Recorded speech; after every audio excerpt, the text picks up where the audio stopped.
So hey guys, welcome back again in Edugrown class 10th YouTube channel पे। मैं हूं आशीष सिंह, आपका साइंस टीचर। आई होप आप सब लोग अच्छे और सेफ होंगे। तो यार, आज की लेक्चर हमारी थोड़ी सी लेंदी होने वाली है और बहुत ही स्पेशल और बहुत ही ज्यादा इंपॉर्टेंट लेक्चर होने वाला है आज का।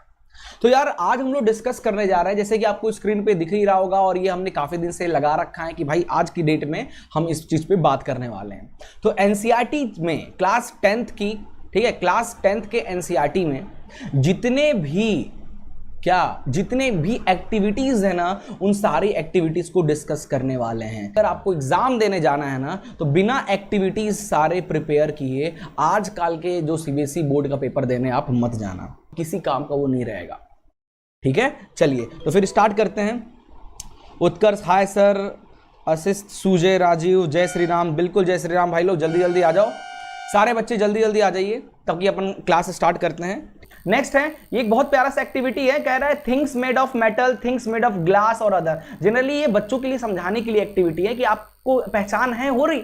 बहुत पता है 9th 10th के मैं इतने बच्चों को जानता हूं जिनके सामने खूब सारे मेटल नॉन मेटल रख दो तो वो बता ही नहीं पाएंगे कि ये मेटल है कि नॉन मेटल है। इसलिए एनसीईआरटी में ये एक्टिविटी सिखाया जा रहा है। तो अपने आसपास के कुछ मेटल्स का नाम लिख दीजिए, कुछ नॉन मेटल का नाम लिख दीजिए और कुछ अदर जैसे food, books, metal non metal के अलावा जो चीजें हैं उनका नाम। ये बेसिक है, इससे ये इंपॉर्टेंट नहीं है, छोड़ देना, स्किप कर देना। और रे 4 पॉइंट, हो चैप्टर नंबर 4 पे पहुंच गए अपन, कार्बन एंड इट्स कंपाउंड। क्या बात है, क्या बात है, बहुत बढ़िया।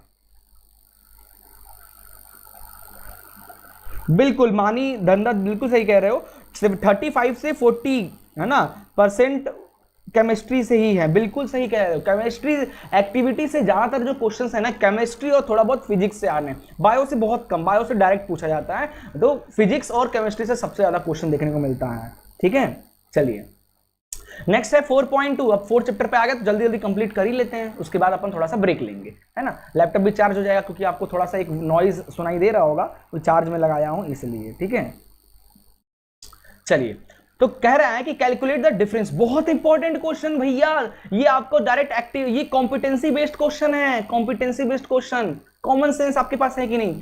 कैलकुलेट द डिफरेंस इन फॉर्मूले में क्या डिफरेंस है और मॉलिक्यूलर मास में ये आपको बताना है। फॉर्मूला क्या क्या है, CH3OH है ना, मिथेनॉल है ना, मिथेनॉल हो गया, और इन दोनों में मिथेनॉल और इथेनॉल के बीच में, इथेनॉल और प्रोपेनॉल के बीच में, प्रोपेनॉल और ब्यूटेनॉल के बीच में क्या कितना डिफरेंस है। तो पता है ना, दो फंक्शनल ग्रुप जब कनेक्ट हैं, इनको क्या बोला जाता है, हाइड्रोकार्बन्स है ना, फंक्शनल ग्रुप कनेक्टेड हैं तो उनके बीच में कितने गैप होता है, CH2 का गैप होता है। याद है, थ्योरी में हमने पढ़ा था। और CH2 का मास कितना होता है, 14 होता है, 14 AMU या U। तो मास में 14 का गैप है, क्योंकि इन दोनों को, इसमें अगर CH3OH में अगर हम CH2 ऐड कर दें तो ये बन जाएगा C2H5OH।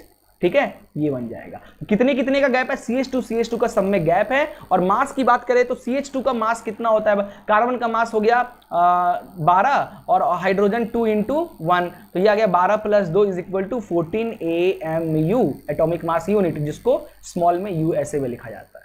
ठीक है,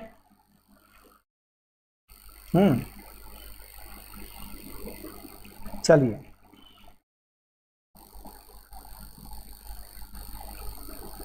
आगे चलते हैं। एक्टिविटी, अच्छा इसमें कुछ क्वेश्चन भी, इस एक्टिविटी से कुछ क्वेश्चंस भी पूछा जा रहा है। और आगे कह रहा है, is there any similar in this 3, क्या कुछ सिमिलर दिखने को मिल रहा है। तो बिल्कुल, इन सब में OH जुड़ा है। कौन सा फंक्शनल ग्रुप है, अल्कोहल, अल्कोहल का फंक्शनल ग्रुप है, क्या कहते हैं, OH। ठीक है, कह रहा है arrange this alcohol in order increasing carbon. तो इनको अरेंज करना है, जितने कार्बन है ना इनको अरेंज करना है इंक्रीजिंग कार्बन। तो पहला 1 कार्बन वाला, 2 कार्बन वाला, 3 कार्बन वाला, 4 कार्बन वाला, और ये सब क्या कहलाएंगे, इन सबको होमोलोगस सीरीज कहते हैं। क्योंकि होमोलोगस सीरीज क्या होता है, दो कंपाउंड के बीच में का डिफरेंस CH2 का अगर है तो वो होमोलोगस सीरीज कहलाएगा। ठीक है, अब कह रहा है कि होमोलोगस सीरीज में जो कंपाउंड लगे हैं ना 4 कार्बन वाले, उनके फंक्शनल ग्रुप के बारे में बताइए। तो भाई पता है, अगर एक इसको क्लोरो, इसको ब्रोमो कहते हैं, है ना। अगर OH लगा है तो अल्कोहल है ना। इस एल्डिहाइड, कीटोन और कार्बोक्सिलिक एसिड, इन सबके फॉर्मूला बहुत अच्छे से याद रखिएगा, तभी चैप्टर 4 आपका कंप्लीट हो पाएगा। फंक्शनल ग्रुप का फॉर्मूला याद रखना है।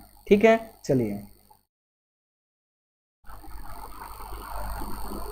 ठीक है, चलिए बेटा आगे चलते हैं। नेक्स्ट है एक्टिविटी 4.3, कह रहा है कि दिस एक्टिविटी नीड टीचर के प्रेजेंस में कीजिएगा एक्टिविटी, ठीक है। अब क्या करोगे, अब तो एग्जाम देना है। कह रहा है कि सम कार्बन कंपाउंड ले लीजिए, जैसे नेफ्थलीन ले लीजिए, कैम्फर, अल्कोहल, इन सबको आपको ले लेना है। 1 बाय 1 करके स्पैचुला में लीजिए। स्पैचुला पता है ना सबको, ऐसा चम्मच की तरफ दिखता है, दोनों तरफ रहता है। स्पैचुला में ले लीजिए, है ना, स्पैचुला में इसको ले लीजिए नेफ्थलीन को 1 बाय 1 करके, और उसको आग लगाइए। क्या ऑब्जर्व हो रहा है, फ्लेम का कलर क्या है, नॉट वेदर किसमें स्मोक प्रोड्यूस हो रहा है, नहीं हो रहा ये सब। तो भाई याद आया स्मोक प्रोडक्शन, तो बिल्कुल सैचुरेटेड एंड अनसैचुरेटेड हाइड्रोकार्बन। पता है सबको, हाइड्रोकार्बन बेटा 2 टाइप के होते हैं, 3 टाइप के होते हैं, सिलेबस में 2 ही हैं। एक होता है सैचुरेटेड हाइड्रोकार्बन और दूसरा होता है अनसैचुरेटेड हाइड्रोकार्बन। अब सैचुरेटेड में आता है बेटा एल्केन आता है, और अनसैचुरेटेड में आता है एल्कीन और हमारा दूसरा एल्काइन। अब क्या होता है, किसी भी एल्केन को उठा लो और उनको जब बर्न करोगे ना तो बहुत अच्छे से बर्न होगा, क्योंकि सैचुरेटेड हाइड्रोकार्बन्स ना कंप्लीटली बर्न हो जाते हैं in the presence of oxygen, easily burn होते हैं। ब्लू कलर का फ्लेम होता है, इनका ब्लू कलर का फ्लेम होता है। तो वही लिखा है कि नेफ्थलीन बॉल, देखो अब लिख रहा है कैम्फर और नेफ्थलीन बॉल है ना, ये अनसैचुरेटेड हाइड्रोकार्बन्स होते हैं, यानी एल्कीन या एल्काइन से बने होते हैं। इसलिए ये इनका जो फ्लेम होता है ना, ये जलाओगे तो येलो फ्लेम निकलेंगे और बहुत सारा धुआं निकलेगा, ऐश निकलेगा और राख भी बहुत बच जाएगा। लेकिन वहीं अल्कोहल की बात करें तो अल्कोहल सैचुरेटेड हाइड्रोकार्बन्स होता है, ब्लू कलर का फ्लेम निकलेगा, क्लीन ब्लू फ्लेम निकलेगा, क्योंकि यहाँ पे कंप्लीट बर्निंग हो रही है, इसलिए कोई धुआं वगैरह यहाँ पे नहीं दिखेगा, ठीक है। चलिए नेक्स्ट है बेटा, place a metal plate above the flame के ऊपर, इन सारे जो जला रहे हो ना इन सबको, इनके ऊपर मेटल का कोई बर्तन रखिए, यूटेंसिल रखिए। क्या देखने को मिलेगा, तो कैम्फर और नेफ्थलीन के ऊपर जब वो रखोगे तो वो काला हो जाएगा। घर में जो बर्तन वगैरह काले हो जाते हैं जब गैस खत्म होने लगता है, जब गैस का फ्लेम येलो हो जाता है, बर्तन वगैरह काला, मम्मी लोग पहचान लेती है गैस खत्म होने वाला है, ठीक है। बट वही अल्कोहल वगैरह के ऊपर जलाओगे तो ऐसा नहीं हो, क्योंकि ब्लू फ्लेम है, ब्लू फ्लेम में राख निकलेगा ही नहीं, तो धुआं होगा नहीं, धुआं होगा नहीं तो बर्तन में लगेगा नहीं, ठीक है। चलिए 4.4 एक्टिविटीज आ जाते हैं 4.4 पे। चलिए इस पे आते हैं बेटा। कह रहा है कि light a Bunsen burner and adjust the air hole. Bunsen burner को लीजिए, बंसन बर्नर के पास क्या होता है बेटा, एक होल होता है बंसन बर्नर में इस तरीके से, और यहाँ पे एयर फ्लो हम लोग कराते हैं, इसको ओपन करते हैं तो एयर अंदर बाहर जाता है, ठीक है। कह रहा है फ्लेम को smoke, different types of flames and presence of smoke. When do you gate yellow flame, कब आपको येलो फ्लेम इसमें से निकलता हुआ दिखेगा, जब एयर कम फ्लो होगा, जब इसके अंदर एयर जो है ना, अगर वो एयर की क्वांटिटी अगर लो है ना, एयर की क्वांटिटी लो है तब हमको येलो फ्लेम दिखेगा। और अगर एयर अच्छी हाई अमाउंट में एयर अगर जा रहा होगा तो हमको फ्लेम ब्लू कलर का दिखने को मिलेगा। यही चीज यहाँ लिखा हुआ है, आप इजिली इसको पढ़ सकते हैं, समझ सकते हैं, ठीक है। चलिए आगे चलते हैं बेटा। 4.5 क्या कह रहा है कि take about 3 ml of ethanol लीजिए टेस्ट ट्यूब में, ठीक है। 3 ml में, जस्ट वेट बेटा 1 मिनट,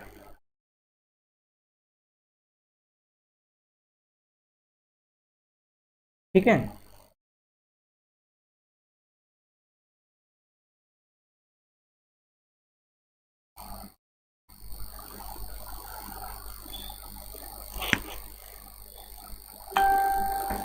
चलिए उनके कंपाउंड्स है ना, इथेनॉल ले लिया, इथेनॉल ले लेना है। इथेनॉल में आप क्या डाल रहे हो, आप पोटेशियम पर मैग्नेट K2 है ना, क्या पोटेशियम पर मैग्नेट का फॉर्मूला क्या होता है यार, K2Cr2O7, पोटेशियम पर मैग्नेट, K2 पोटेशियम पर मैग्नेट, K2 क्या होता है यार पोटेशियम का, आप लोग बताओ जरा, आप लोग याद आ रहा है पोटेशियम पर मैग्नेट का फॉर्मूला क्या होता है। इथेनॉल वाला पोटेशियम पर मैग्नेट और पोटेशियम डाइक्रोमेट यूज करते हैं अपन। तो इथेनॉल जो होता है किसमें का, इथेनॉल की जो है डिसअपीयर हो जाता है और कार्बो इथेनॉइक एसिड बन जाता है ना, इथेनॉइक एसिड फॉर्म हो जाता है।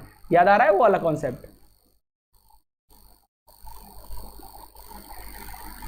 ठीक है।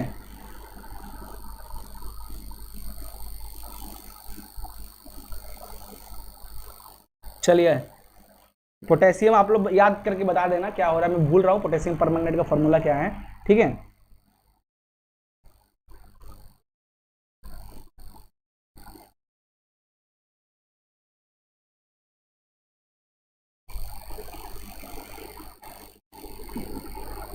बिल्कुल KMnO4, ठीक है। सर लैग हो रहा है थोड़ा थोड़ा, ठीक है सर लैग हो रहा है भैया रुको जरा नेट बंद करने दो। बिल्कुल बिल्कुल, अब ठीक है, अब थोड़ी देर में सही हो जाएगा, डोंट वरी।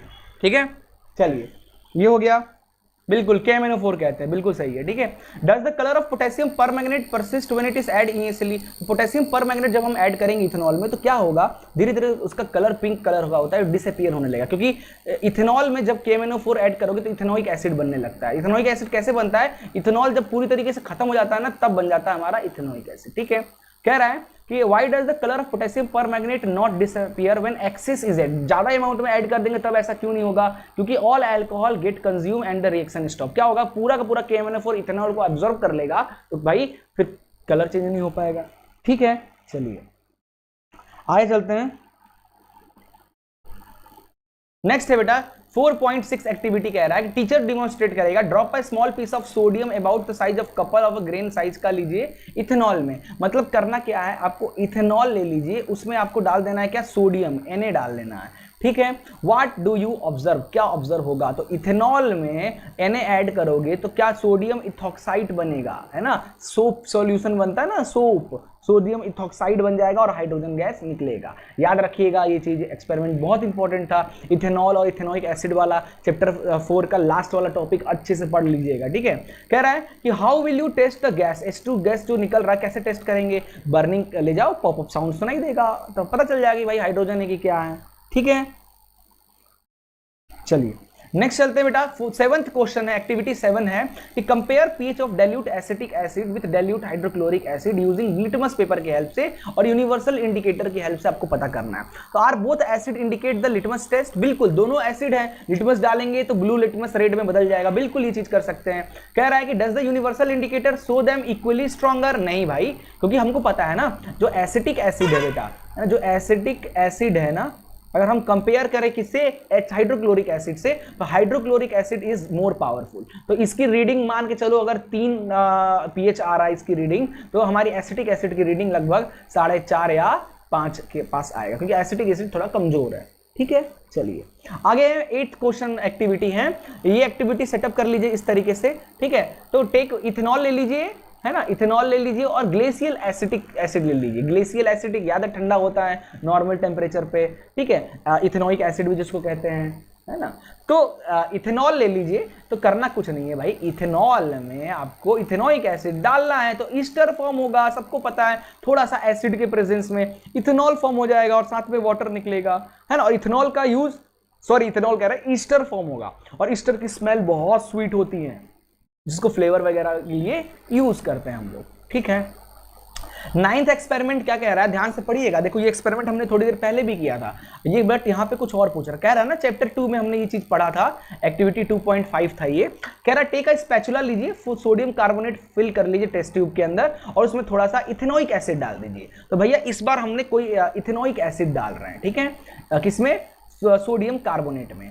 अब व्हाट डू यू ऑब्जर्व, क्या ऑब्जर्व होगा, तो आइए देखते हैं। तो क्या होगा, आप जब इथेनोइक एसिड ले लोगे ना, इथेनोइक एसिड CH3COOH, है ना, 2 कार्बन है इसलिए इथेनोइक एसिड ले लीजिए और इसमें आप डाल दीजिए सोडियम कार्बोनेट, तो सोडियम एसीटेट CO2 और वाटर फॉर्म होगा। आप खुद देखो ना, याद आया बेटा, मेटल कार्बोनेट या मेटल के हाइड्रोकार्बोनेट को जब आप एसिड से रिएक्ट कराओगे तो क्या बनता है, सॉल्ट प्लस वाटर और प्लस CO2, वही तो है इथेनोइक एसिड, एसिड ही में तो है, भूल जा रहे हो, चैप्टर मेटल नॉन मेटल में अपन ने पढ़ा था। ठीक है,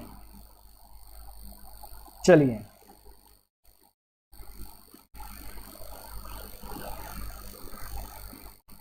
आगे चलते हैं, कह रहा है कि pass the gas produce through freshly prepared lime water में, CO2 निकल रहा है, लाइम वाटर में डालोगे तो वो टर्न मिल्की कलर का हो जाएगा। Can the gas produce by the reaction between ethanoic acid और sodium carbonate be identified, test कर सकते हैं, बिल्कुल कर सकते हैं, लाइम वाटर में डाल दो तो कलर दिख जाएगा। ठीक है, रिपीट दिस एक्टिविटी और सोडियम हाइड्रोजन कार्बोनेट के साथ कीजिए। सेम बताया ना, मेटल कार्बोनेट या मेटल हाइड सेम चीज फॉर्म होगा, CO2 ही, सॉल्ट और वाटर सेम चीज फॉर्म होगा। ठीक है, चलिए बहुत बढ़िया। अब हमारा 10th आ गया, 10th एक्टिविटी इस चैप्टर का सोप सॉल्यूशन वाली कहानी। सबको पता है बीच में ऑयल है ना, हमारा ये पोलर पार्ट होता है, ये मिसल फॉर्मेशन, सबको पता है ये चीज है ना। इस पे अपन डायरेक्ट क्वेश्चन देखते हैं। तो इस पे क्वेश्चन आ रहा है, can you see the oil और water layer separate in both the test tube immediately after you stop shaking them. अच्छा, इसमें किया क्या है, टेक अबाउट 10 ml वाटर ले लीजिए, 2 टेस्ट ट्यूब ले लीजिए, 2 टेस्ट ट्यूब ले लीजिए, ठीक है, दोनों में वाटर भर लीजिए, दोनों में वाटर भर लीजिए। अब कह रहा है ड्रॉप ऑफ ऑयल, दोनों में कुकिंग ऑयल डाल दीजिए, दोनों में कुकिंग ऑयल डाल दीजिए, वाटर में कुकिंग ऑयल डाल दीजिए। अब फिर क्या कह रहा है, अब इसमें एक टेस्ट ट्यूब बी में few drop of soap solution डालना है, इसमें थोड़ा सा सोप भी ऐड कर दीजिए और बढ़िया सेक कर लीजिए जोर से एकदम, ठीक है, जोरदार सेक कर लीजिए। Can you see the oil water layer separating both, क्या दोनों में ऑयल और वाटर सेपरेट हो जाएंगे क्या तुरंत सेक करने के बाद, रुकने के बाद? नहीं होंगे, सेक करने पे मिक्स होंगे तो धीरे धीरे तो सेपरेट होंगे, ठीक है। Leave the test tube undisturb for some time and observe, कुछ देर के लिए दोनों को छोड़ दीजिए। Does the oil layer separate out, हाँ भाई ऑयल सेपरेट हो जाएंगे दोनों टेस्ट ट्यूब में, but this happen first in test tube A में, पहले दिखने को मिलेगा। टेस्ट ट्यूब ए में पहले सेपरेट हो जाएंगे क्योंकि यहाँ पे सोप नहीं है। सोप क्या करता है, दोनों को अलग करता तो है बट उस मिक्स हो जाता है, ठीक है। चलिए नेक्स्ट है, बिल्कुल बिल्कुल आज जीना होगा, आज चाहे कुछ भी हो जाए, आज अपने को खत्म करना है एक्टिविटी, तब जाकर कल अपन सिर्फ और सिर्फ सैंपल पेपर करेंगे, ओके। चलिए एक्टिविटी 11 कह रहा है कि टेक अबाउट डिस्टिल्ड वाटर ले लीजिए, उसमें हार्ड वाटर में ले लीजिए, ओके। एक टेस्ट ट्यूब ले लीजिए जिसमें डिस्टिल्ड वाटर ले लेना है आपको, डिस्टिल्ड वाटर ले लीजिए एक टेस्ट ट्यूब में, और एक टेस्ट ट्यूब में आपको ले लेना हार्ड वाटर। याद आया बेटा सोप और डिटर्जेंट की कहानी, ठीक है। क्या कह रहा है, add couple of drop of soap on the, इसमें दोनों में सोप डाल दीजिए, दोनों में सोप डाल दीजिए, ठीक है, डाल दिया। सेक कीजिए दोनों को जोर से इक्वल पीरियड ऑफ टाइम तक, ठीक है। In which test tube do you get more foam, सबसे ज्यादा फोम किस टेस्ट ट्यूब में देखने को मिलेगा? तो test tube containing distilled water, distilled water जो होगा ना उसमें ज्यादा फोम देखने को मिलेगा, क्योंकि आपको पता है ना सोप जो होता है ना डिस्टिल्ड वाटर के साथ अच्छे से काम करता है, हार्ड वाटर के साथ काम नहीं करता है। बट जो डिटर्जेंट होता है वो हार्ड के साथ ज्यादा अच्छे से काम करता है, साथ ही साथ डिस्टिल के साथ भी वो काम कर जाता है, ठीक है। In which test tube do you observe white curdy precipitate भी फॉर्म होगा, किसमें? ये हार्ड वाटर में व्हाइट कलर के प्रेसिपिटेट फॉर्म हो जाएगा, है ना, नीचे में बाद में वो जम जाता है, बाल्टी वगैरह अपने बकेट वगैरह में चिपचिपा सा कुछ जम जाता है, सूखने के बाद पपड़ी निकलता है ना, ये हार्ड वाटर की वजह से, ठीक है। चलिए ये हो गया। 12th कह रहा है टेक 2 टेस्ट ट्यूब लीजिए, हार्ड वाटर डालिए, few drop of soap solution डालिए, to 1 and 5 drop of detergent solution डालिए। अदर में एक में सोप डाल दीजिए, दूसरे में डिटर्जेंट डाल दीजिए, है ना, और हार्ड वाटर लेना है, हार्ड वाटर लेना है, ठीक है। अब कह रहा है सेक को, दोनों को सेम पीरियड के लिए सेक कीजिए, both test tube have same amount of foam, है ना। क्या सच में दोनों में same amount of foam produce होगा क्या? ये चीज नहीं होगा, क्योंकि जो हार्ड वाटर में ना डिटर्जेंट अच्छे से काम करता है, तो जिसमें डिटर्जेंट है ना वो ज्यादा फोम प्रोड्यूस करेगा कंपेयर टू सोप, ठीक है। In which test tube is curd is solid form, solid form हो जाएगा कर्ड। टेस्ट ट्यूब कंटेनिंग, जिसके अंदर सोप है ना हार्ड वाटर से रिएक्ट होगा नहीं, तो गंदा का गंदा एक ही साथ इकट्ठा ही रहेगा, इसमें देखने को हमको मिलेगा, ठीक है। चलिए